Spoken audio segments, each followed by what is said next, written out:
A week before Christmas, I caught my family scheming to stick me with babysitting the guests' kids. So, I made new plans. On December 24th, Mom called, "Where are you?" I laughed and told her not to count on me at the catering. Imagine pouring your heart and soul into making every family Christmas perfect, a labor of love for the people you cherish most. Now imagine accidentally overhearing those very same people, your mother and siblings, casually plotting to make you their unpaid babysitter for 5 chaotic kids, all while laughing about how you have nothing better to do. The betrayal wasn't just a sting. It was a deep, searing punch to the gut that instantly shattered my world.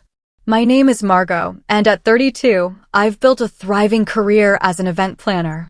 I orchestrate flawless gatherings for clients, often for thousands of dollars, but Christmas? That's always been my personal masterpiece, my gift to the family. This year, I was particularly excited, anticipating a new chapter. But that fateful conversation changed everything. Instead of confronting them, because honestly, what good would that do? I decided to do something far, far better. My family is complicated. On the surface, we look like the picture-perfect, close-knit type, Sunday dinners, never missing a birthday. But beneath that facade, there's a dynamic that took me years to truly see. I'm the middle child. My older sister, Abigail, is the perfectionist with twin boys, Jackson and James, 7-year-old terrors she somehow believes are angels. Then there's my younger brother, Thomas, and his wife Penny, with their 3 kids, 9-year-old Sophie, 5-year-old Emma, and little Lucas, who's 3. And me, perpetually single Margot, the reliable daughter, always stepping up. My mom, Linda, became a widow 5 years ago when Dad passed from a sudden heart attack. Since then, she's leaned on me more than I think is fair. Dad was always my advocate, the one who'd notice when others volunteered my time without even asking. Without him, the balance shifted dramatically. My role as family coordinator wasn't a choice, it just evolved. It started small, helping Mom with Thanksgiving dinner after Dad died. Then Easter, then Christmas, until somehow, every single family gathering became my responsibility to plan, execute, and often, even finance. Meanwhile, I was busy building my event planning business from scratch. I started with small birthday parties and worked my way up to corporate events and lavish weddings that now command premium prices. My calendar is booked months in advance, a detail my family conveniently forgets when they call with last-minute demands. Last summer, Abigail called, frantic, the day before her anniversary. Her dinner reservation fell through. Could I possibly find them something? Oh, and could I watch the twins while they went out? I canceled my own plans, called in favors from 3 restaurant owners. By 9 p.m., Abigail and her husband were enjoying a private rooftop dinner I'd arranged, while I supervised the twins who refused to sleep until their parents returned at midnight. 2 months ago, Thomas needed emergency help with Sophie's school project.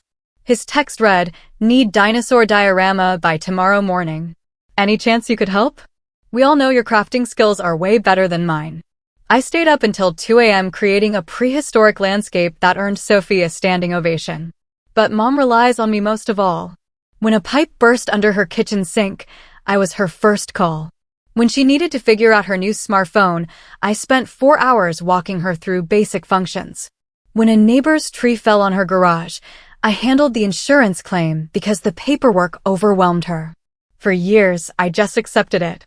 Family helps family, right? Then last spring, something shifted. I met Jason at a charity gala I was coordinating. He was the photographer. Between his camera clicks and my clipboard checks, we found this effortless connection. For the first time in years, I was genuinely excited about dating someone. Jason understood my hectic schedule because his work had similar demands. He appreciated my organizational skills instead of exploiting them.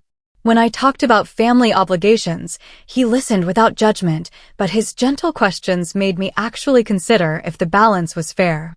As Christmas approached this year, I felt a new thrill. Jason and I had been dating for 8 months, and I wanted him to join our family celebration.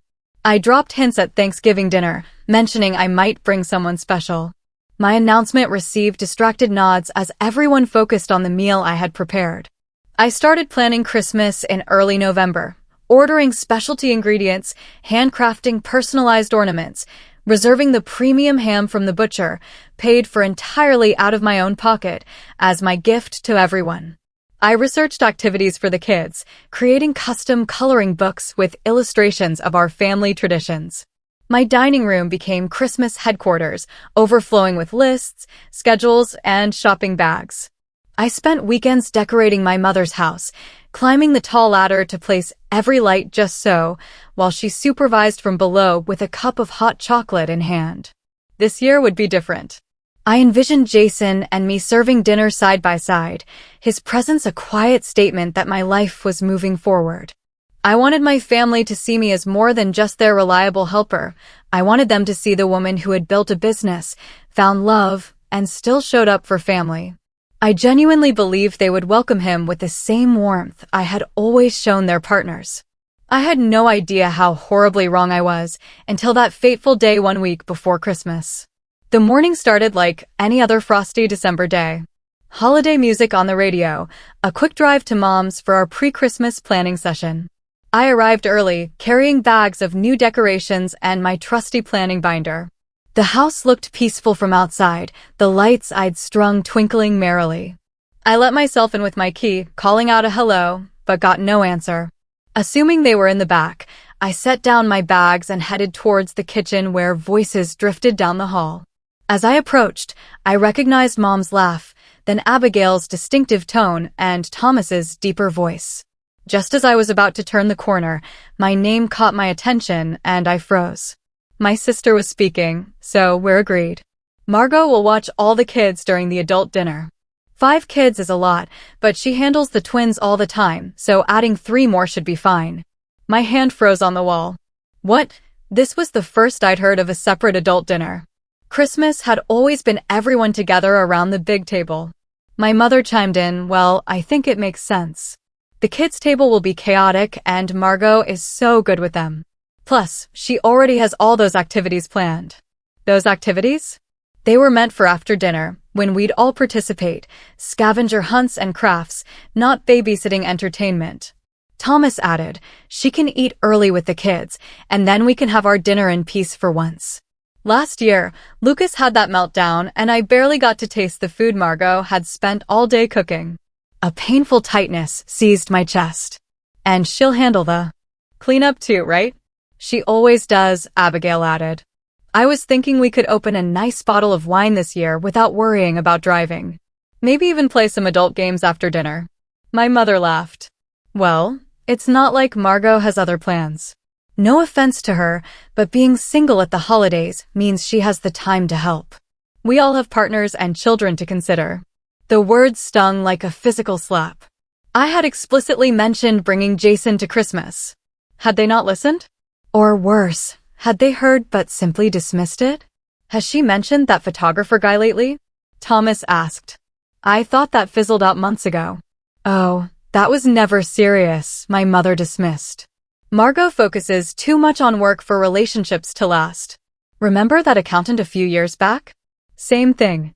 My entire relationship history was being dissected in my absence, with completely inaccurate information. The accountant had moved across the country. We parted on good terms. And Jason was very much still in my life, something they'd know if they ever bothered to ask about my personal life. Well, it works out perfectly for us, Abigail continued. She can entertain the kids from 4 o'clock onward. I'll tell the twins to save their new toy demonstrations for Aunt Margot. And she'll handle the Santa duties too, right? Thomas asked, wrapping the final gifts and arranging them under the tree after the kids go to sleep. Of course, my mother confirmed. Margot always does that. And the Christmas breakfast the next morning. Remember how she made those snowman pancakes last year? The kids adored those. I stood frozen in the hallway, my mind racing, cataloging every single assumption about my time. Not once had anyone asked if I was willing to take on these roles. Not once had they considered I might have my own plans or desires for the holiday. It's really convenient having an event planner in the family, Abigail laughed. Free childcare and catering, all in one. Their laughter echoed in my ears as I silently backed away from the kitchen doorway. With careful, quiet movements, I collected my bags from the entryway and slipped out the front door without a sound. They never even knew I had been there.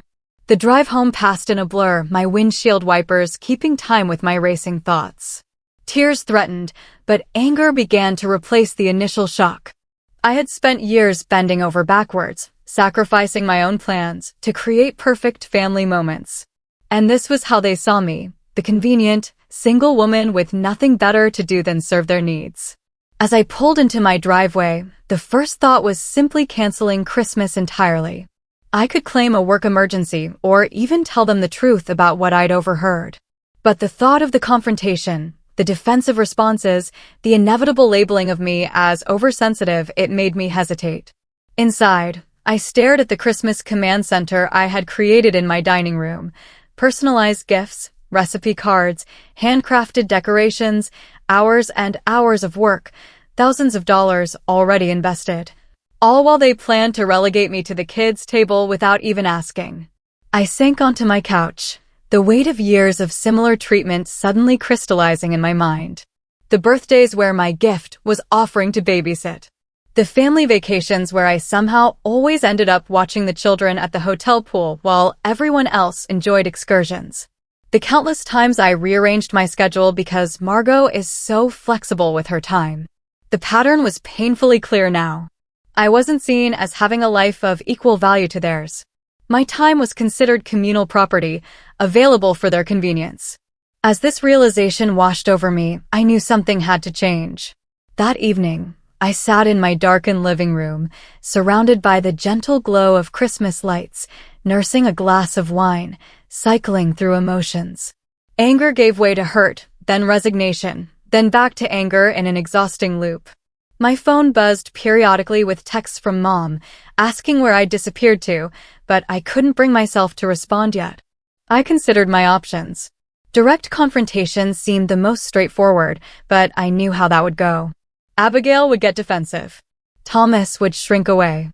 Mom would tear up and remind me how difficult the holidays had been since Dad died, effectively shifting the conversation to her grief instead of my concerns. Another option was to just accept the role. I'd done it countless times before. Swallow my disappointment, cancel plans with Jason, fulfill their expectations. The path of least resistance was well worn in our family.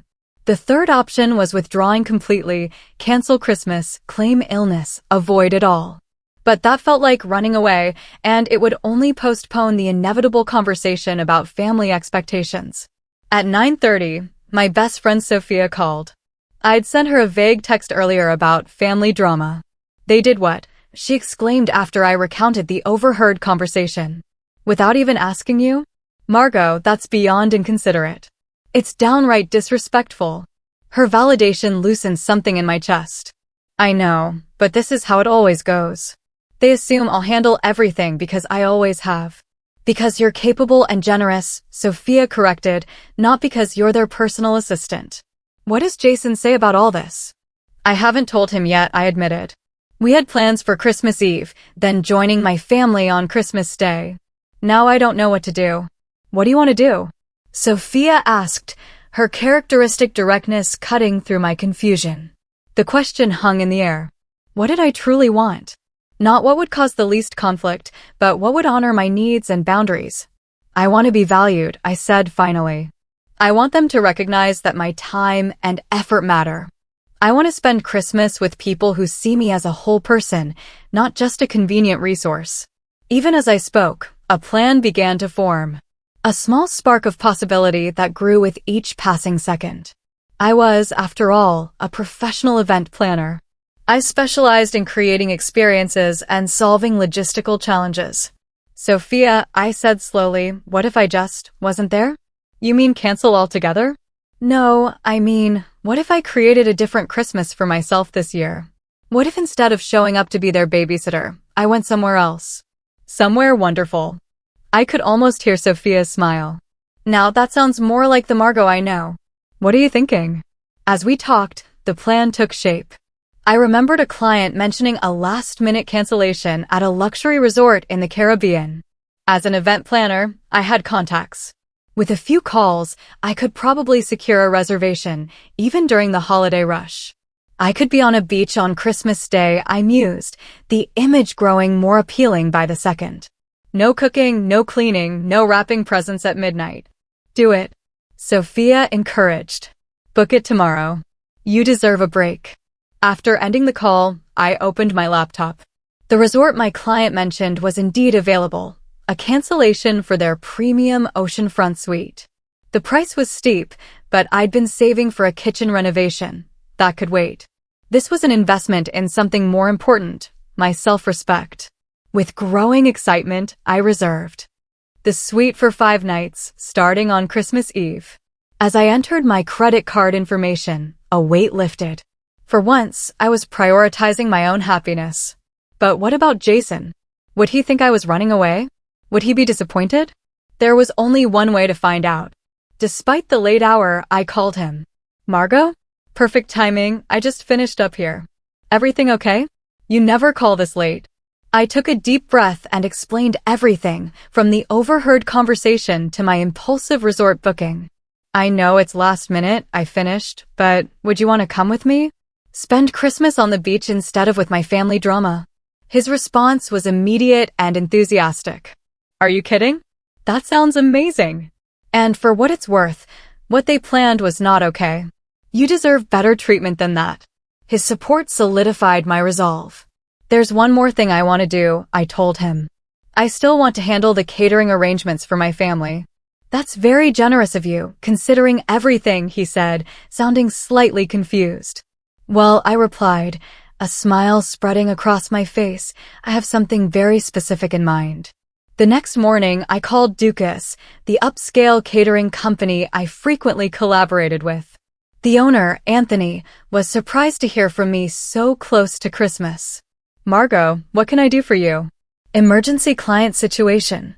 Actually, Anthony, this is a personal request. I need a special Christmas dinner delivered to my mother's house, but with some very specific parameters. We discussed my requirements. An elegant adult dinner with wine pairings for 5 adults and a separate, clearly labeled, kid-friendly meal for children under 10. I specified that all dishes should be completely prepared, requiring only minimal heating, with detailed instructions even a cooking novice could follow. No problem at all, Anthony assured me. We can deliver everything at 4 o'clock on Christmas Day. Will you be there to receive it? No, I replied, feeling a thrill of satisfaction. I will be out of town. They'll need to handle it themselves for once. With the catering arranged and the vacation booked, my plan was taking shape. I would give my family exactly what they wanted at Christmas, without my interference, but on terms they never expected. Sometimes the best gift is the opportunity to appreciate what you've taken for granted. For the next few days, I maintained the illusion that everything was proceeding according to plan. When Mom called to ask why I'd missed our planning session, I fabricated a story about an emergency with a client's holiday party. She accepted this without question, another reminder of how my work was simultaneously exploited and dismissed. But you're still handling the Christmas dinner shopping, right? She asked. I gave Abigail your number to call about the twins' food allergies. They suddenly won't eat anything with red food coloring. Actually, I replied, injecting enthusiasm into my voice, I've arranged something special this year. Professional catering from Dukas. Everything will be delivered ready to serve. Mom's surprise was evident. Catering? But you always cook Christmas dinner. It's tradition. I thought this would be easier for everyone, I explained. More time to enjoy the holiday instead of being stuck in the kitchen. After a pause, she accepted the change with surprising ease. Well, if you think that's best. You always know how to make things special, Margot. With that hurdle cleared, I moved to the next phase. I needed to retrieve the personal decorations and heirlooms I'd left at Mom's house over the years. Items that held sentimental value to me, but had somehow become communal property in the family collection. The following afternoon, I visited under the pretense of checking the catering menu. While Mom was on the phone with a neighbor, I quietly collected my grandmother's hand-painted ornaments, the stockings I'd embroidered with each family member's name, and the antique serving dishes I'd inherited from my father's mother. These treasures had gradually migrated to Mom's house because that's where we always celebrated holidays. But this year, they would either travel with me or remain safely in my home. It was a small act of reclamation, but it felt significant. Throughout the week, family members contacted me with their usual requests and assumptions. Thomas called to ask if I could pick up last-minute gifts for his children, since you're so good at that sort of thing. Abigail texted to inform me that the twins now wanted to perform a Christmas pageant and would need costumes. Mom left a voicemail wondering if I could come early on Christmas Eve to help her rearrange the furniture. To each request, I gave non-committal responses. I'll see what I can do. My schedule is pretty packed this year. Small seeds of doubt that would bloom into a harsh realization when they discovered my absence. Meanwhile, I prepared for my getaway. I purchased a new swimsuit and resort items that had no place in my usual December wardrobe. I wrapped the gifts I had already bought for my family and arranged for them to be delivered by courier on Christmas morning. Despite everything, I couldn't bring myself to leave them without presents. Each package included a card with a personal message, hinting at my desire for a more balanced relationship moving forward. Jason and I finalized our travel plans, booking an early morning flight on Christmas Eve. He seemed increasingly excited about our spontaneous holiday, suggesting activities and researching restaurants at our destination. His enthusiasm reinforced my decision to prioritize this new relationship over family obligations that were neither appreciated nor reciprocated. On Thursday, 3 days before Christmas, I met with Anthony from Dukas to finalize the catering. So, to confirm, Anthony said, we have the adult dinner, beef Wellington, roasted winter vegetables, truffle mashed potatoes, and chocolate hazelnut torte for dessert, wine pairings included. Then the kids' meal, chicken tenders, mac and cheese, steamed broccoli, and Christmas cookies, all labeled and with heating instructions. Perfect, I nodded. And you have the delivery address and time, for 1:00 on Christmas Day. Anthony looked up from his tablet. All set. Though I have to say, it's unusual for you not to be there yourself. You're usually so hands-on with family events. I smiled. This year, I'm trying something different. Letting go of control a little bit. What I didn't say was that I was paying a premium for Christmas Day delivery, nearly double the normal rate. But it would be worth every penny to picture their faces when the catering arrived with me nowhere in sight. There's one more thing, I added, reaching into my bag. Can you make sure this note is included with the delivery? It's important it arrives with the food. Anthony accepted the sealed envelope with Mom's name. No problem at all. Anything else? Just that payment has been handled in full, including gratuity for the delivery staff. They won't need to provide anything except their signature. That evening, I attended what would be my last family dinner before Christmas. Mom had invited everyone for a casual meal of takeout pizza, a stark contrast to the elaborate holiday feast typically expected of me. As we gathered around the table, I noticed the subtle ways my family continued to take my presence for granted. Thomas handed his youngest to me without asking when the child became fussy. Abigail discussed Christmas Eve plans that apparently included me supervising a gingerbread house competition for the children. Mom mentioned she'd told the neighbors I'd be happy to walk their dog. Not once did anyone ask about my plans or preferences. Not once did they notice my unusual quietness or the way I deflected questions about Christmas Day logistics. They were so accustomed to my accommodation that they couldn't see the changes already in motion.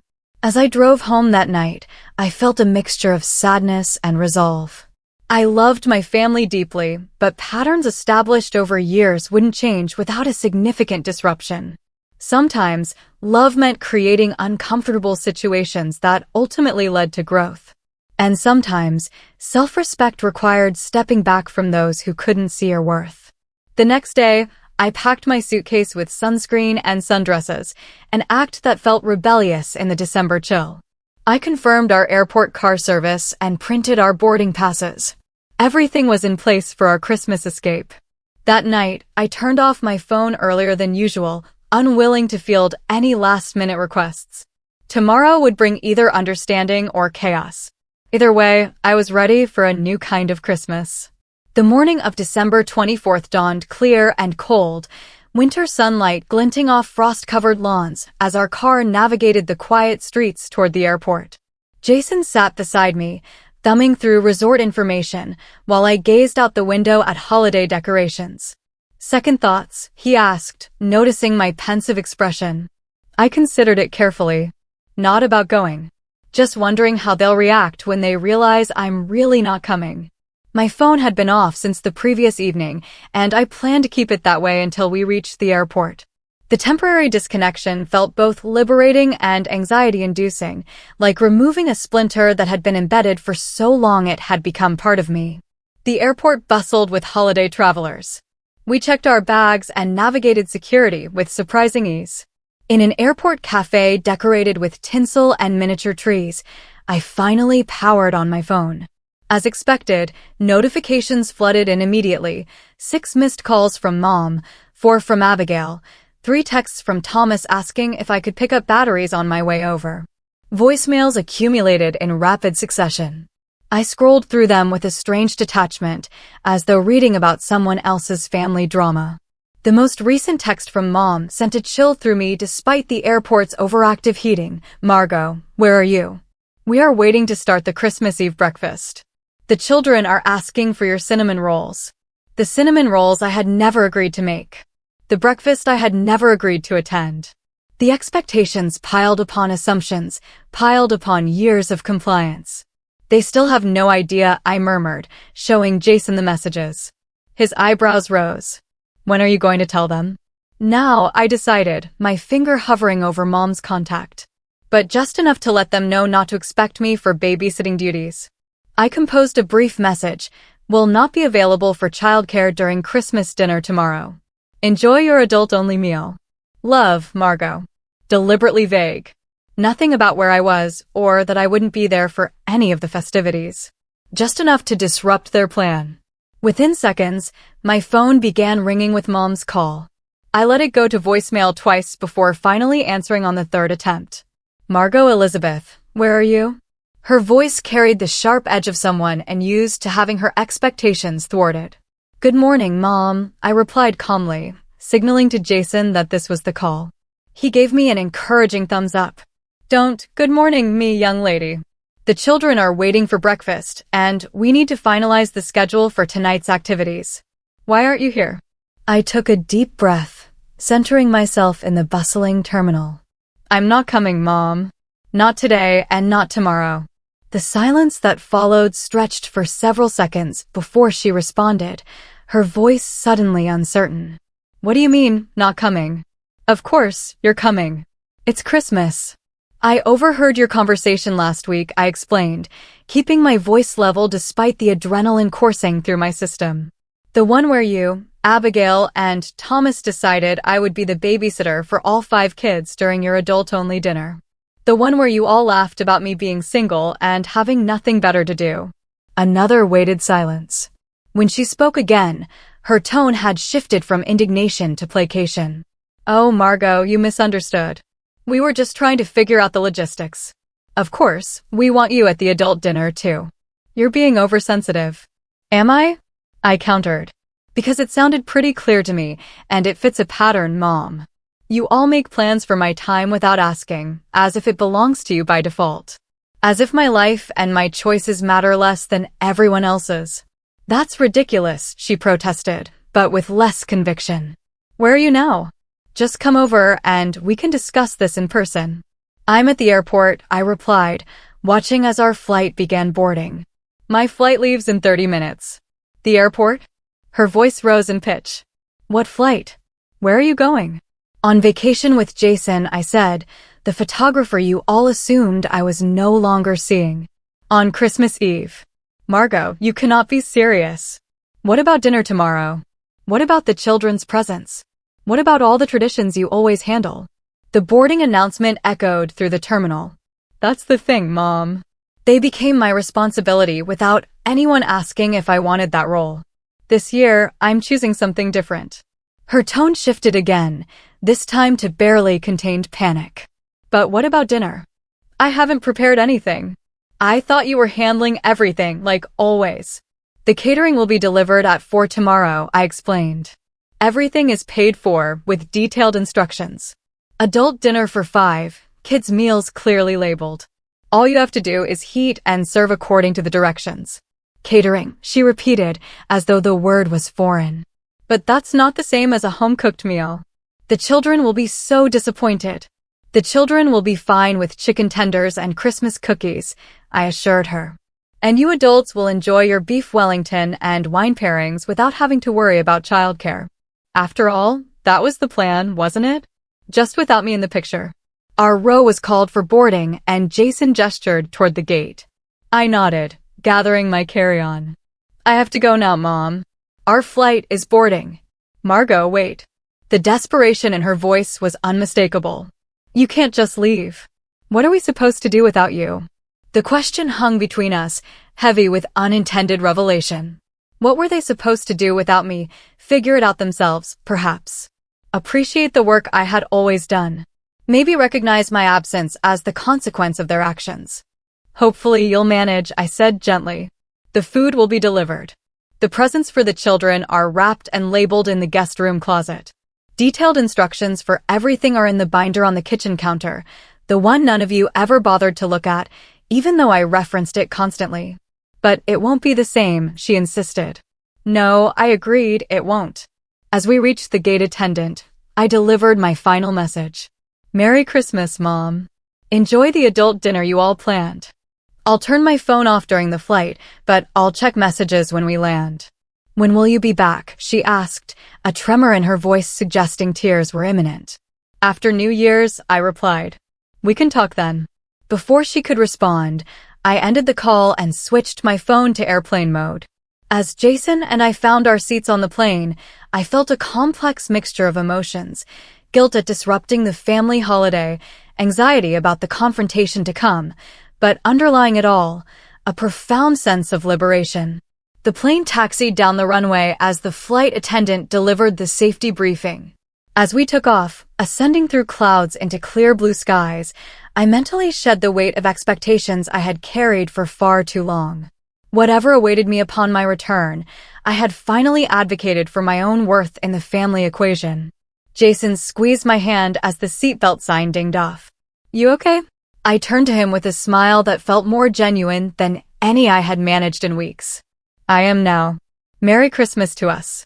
As our plane soared south towards sunshine and new traditions, I left behind the snow, the family drama, and years of unreciprocated accommodation.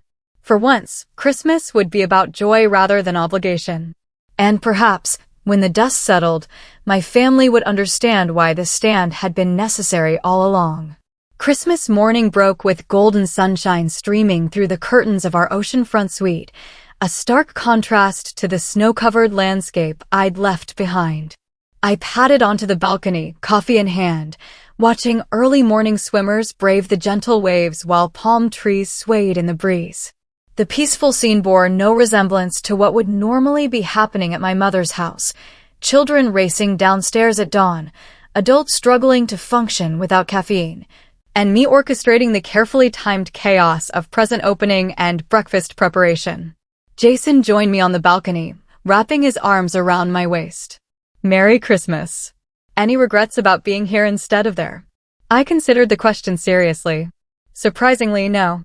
I missed the good parts, of course. The children's excitement, the moment everyone opens the perfect gift I found for them. But the relief of not being responsible for everyone's happiness today outweighs all of that. We spent the morning exchanging the small gifts we'd brought along, enjoying a luxurious breakfast delivered by room service, and walking along the shore, collecting shells. The resort had decorated palm trees with twinkling lights and red bows, a whimsical, tropical take on Christmas that charmed me. At precisely noon, as we lounged by the pool, sipping fruity drinks garnished with tiny umbrellas, I checked my phone for the first time since our flight had landed the previous evening. The onslaught of notifications made my stomach tighten with anxiety, but I forced myself to methodically work through them. 27 missed calls, 42 text messages, 13 voicemails. My family had not taken my absence lightly. I started with the earliest messages, tracking the progression of reactions as Christmas Eve had unfolded without me. The initial texts from Mom vacillated between guilt trips, The children are so disappointed, and angry accusations. I cannot believe you would abandon us like this. Abigail's messages were predictably self-centered. How am I supposed to manage the twins' behavior during dinner without your help? While Thomas's showed surprising insight. We really messed up, didn't we? The voicemails told a similar story, with Mom's voice growing increasingly frantic as she realized I truly wasn't going to appear and save the day. The last message from Christmas Eve, timestamped 1:14 a.m., captured her vulnerable admission. I don't know how to do this without you, Margot. I've always relied on you to make Christmas happen. That was the crux of it. I had become so essential to their holiday experience that my absence created a vacuum no one was prepared to fill. But that dependence had come at the cost of my own holiday joy, a price I was no longer willing to pay. The Christmas Day messages began early, with Abigail's 7:12 a.m. text capturing the family chaos in real time. The twins are fighting over who gets to open the first present, and Mom is crying in the bathroom. This is a disaster, and it's your fault.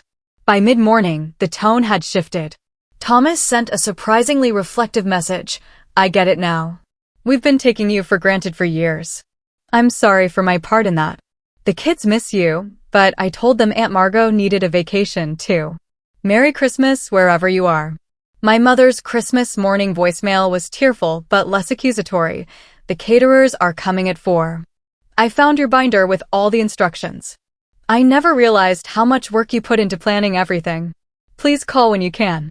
The most surprising message came from Abigail around 11 a.m., so I had to handle the twins' meltdown by myself this morning when they couldn't find the special chocolate Santa stockings you always make. And you know what? I realized I've never had to deal with their Christmas morning behavior because you've always stepped in. That's not fair to you. It's taken your dramatic exit for me to see that. Still mad you didn't tell us directly, but starting to understand why. As I scrolled through the messages, a weight lifted from my shoulders. They were beginning to understand. The disruption I had caused was uncomfortable but necessary, forcing them to recognize patterns that had been invisible when I was complying with them. Jason noticed my small smile as I set down the phone. Good news. Progress, I replied. They're upset, but they're also starting to get it. Thomas actually apologized. Are you going to call them? I shook my head. Not yet. I think they need a little more time with the discomfort.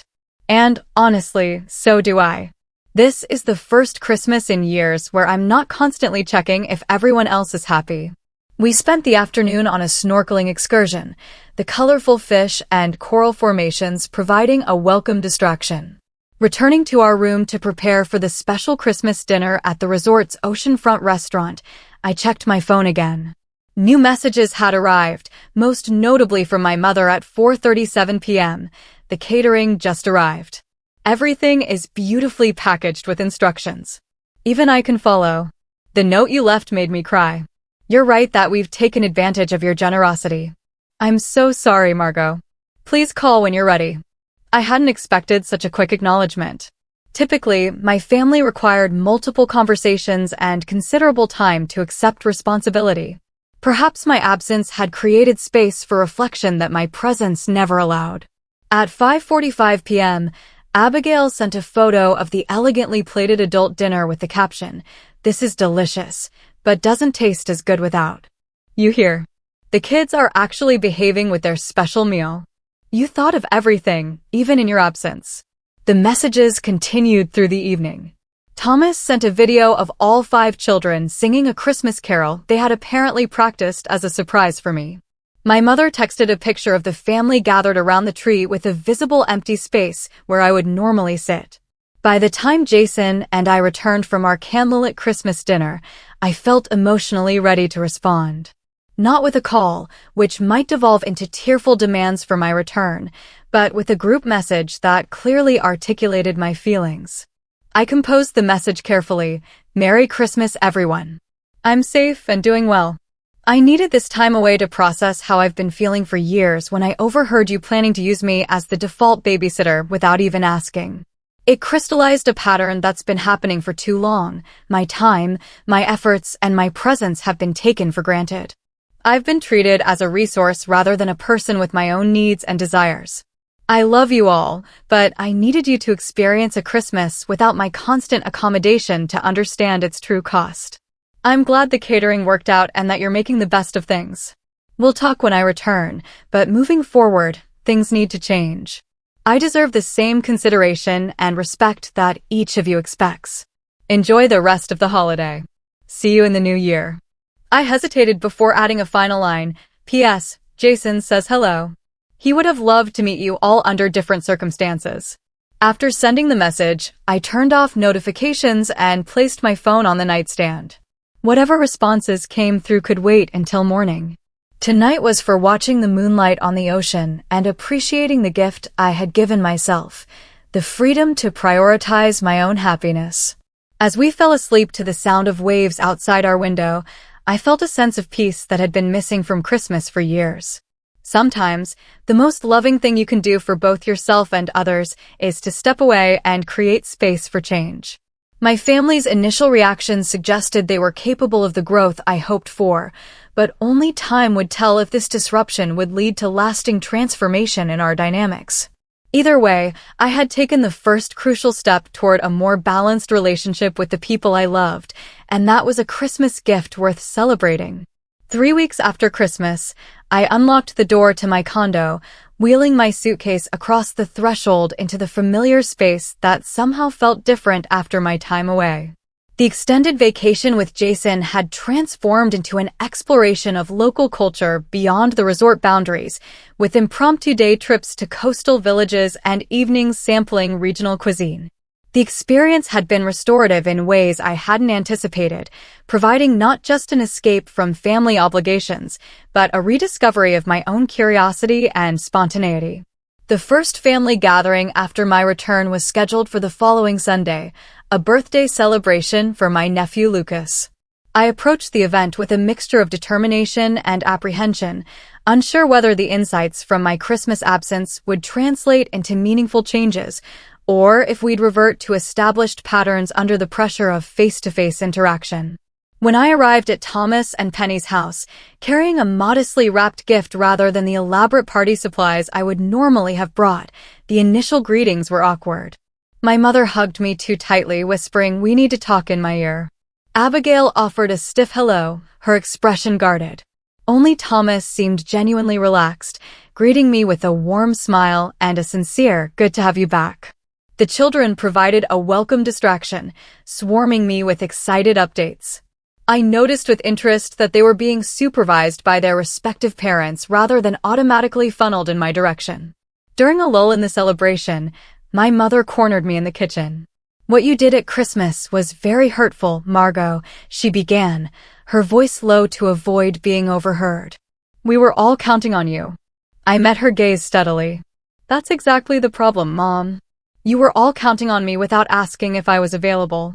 You made plans for my time as if it belonged to you." "We're family," she countered. "Family helps each other." "Yes, but it should go both ways," I explained. "When was the last time someone in this family asked what they could do to help me? When was the last time anyone considered that I might have my own plans or preferences for the holidays?" Her brow furrowed. After a moment, her shoulders sagged slightly. "I can't remember," she admitted. "I guess we've gotten used to you always being the one who handles everything." "That's not fair to any of us," I said gently. "It's not fair to me to always be the giver, and it's not fair to you to always be the takers. I want a more balanced relationship." Tears welled in her eyes. "I've been thinking about it since Christmas. After your father died, I leaned on you so heavily. It was easier to keep doing that than to figure out how to stand on my own." "I'm sorry, Margot. I didn't see how much I was asking of you." Her acknowledgement, so different from the defensive response I had expected, caught me off guard. "Thank you for saying that, Mom. I want to do better," she continued, wiping away a tear. "I don't want to lose you because I've been selfish." We spoke for nearly 30 minutes, delving into years of accumulated expectations and unexamined patterns. For the first time, I felt truly heard as I expressed how isolating it had been to always prioritize everyone else's needs above my own. And for the first time, I saw my mother as someone working through her own struggles rather than simply imposing demands on my time. Later in the afternoon, Abigail approached me on the back porch. That was quite a stunt you pulled at Christmas, she said, her tone deliberately light, though her eyes remained serious. It wasn't a stunt, I corrected. It was a boundary. She sipped her drink. The twins asked about you every day. Where's Aunt Margot? Why isn't she here? She paused. I didn't have a good answer, because saying we took advantage of her until she'd had enough didn't seem appropriate for a 5-year-old. Despite myself, I laughed. What did you tell them? That sometimes adults need vacations, too, and that we should have been more thoughtful about your time. She met my gaze directly. I was angry at first. It felt like you'd abandoned us when we needed you. But then I had to deal with the Christmas morning meltdowns myself, and the bedtime tantrums, and all the little crises you usually smooth over without anyone noticing. And? I prompted when she fell silent. And I realized we've been using you as a convenient safety valve. Whenever parenting gets hard, we hand the problem to Aunt Margot. She shook her head. That's not fair, and it's not good for the kids either. They need to see their parents. Handling challenges, not outsourcing the hard parts. Her insight surprised me.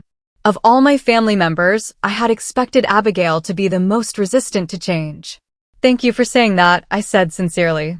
I love the twins and want to be part of their lives. I just don't want to be the default solution to every problem. Understood, she nodded. So, tell me about this Jason. Is it serious? The shift to personal interest in my life, rather than what I could do for her, marked another small step forward. We talked about my relationship and her career challenges, engaging as sisters rather than as service provider and client. Thomas proved to be my strongest ally in the family's adjustment process. During dinner, he deliberately redirected conversations when they veered toward assumptions about my availability. When our mother mentioned she needed help reorganizing her garage in the spring, Thomas interjected, maybe we could all set aside a Saturday to tackle that together if Margot is available. The emphasis on my choice and the suggestion of shared responsibility felt revolutionary in our family context. As weeks turned into months, the changes solidified into new patterns. Family gatherings became collaborative efforts rather than my sole responsibility. Text messages began with, "Are you available to help with?" rather than, "I need you to handle." My mother started taking community classes, building her own social network rather than relying exclusively on her children for companionship. My relationship with Jason flourished in the healthier environment I had created by establishing boundaries. He joined several family gatherings where he was welcomed with genuine interest rather than the perfunctory acknowledgement I had feared. His outside perspective helped me recognize when old patterns threatened to resurface, and his support reinforced my commitment to maintaining a balanced relationship with my family. By the following Christmas, the transformation was remarkable. Planning began with a family meeting in November where responsibilities were divided equally among all adult members. My mother hosted, Thomas handled the children's activities, Abigail managed the gift exchange, and I coordinated the meal, but with significant contributions from everyone. On Christmas Eve, as we all gathered in my mother's living room, carols playing softly and children excitedly arranging cookies for Santa, I found myself experiencing the holiday joy that had been missing for years. Without the burden of sole responsibility, I could be present in the moment, appreciating the connections that had always been the true purpose of our gatherings. Best Christmas ever, Jason whispered as we watched the family scene unfold. Because I'm not exhausted from making it perfect for everyone else, I agreed. Later that evening, as the children finally settled into sleep and the adults enjoyed a quiet moment around the tree, my mother raised her glass in a toast. To Margot, she said, her eyes meeting mine with understanding. Who taught us that loving someone means respecting their boundaries, not just accepting their sacrifices. Thank you for having the courage to show us a better way to be family. The journey hadn't been easy. There had been moments of regression, uncomfortable conversations, and the challenging work of establishing new expectations. But the result was worth every difficult moment, a family that functioned through mutual respect rather than convenient exploitation, and relationships that nourished rather than depleted. As I looked around at the faces of those I loved, I understood that sometimes the greatest act of love is standing up for your own worth. In doing so, you create the possibility for relationships built on mutual care rather than imbalanced obligation. The empty chair I had left the previous Christmas had made space for growth that benefited everyone. So, if you've ever found yourself giving and giving while receiving little in return, remember that setting boundaries isn't selfish. It's necessary. Your time, your effort, and your presence are valuable gifts that deserve to be recognized and appreciated. And those who truly love you will rise to meet the standard you set. Have you ever had to establish boundaries with loved ones who were taking you for granted? How did it go, and what did you learn? Share your stories and thoughts in the comments below. I'm genuinely curious to hear your perspective.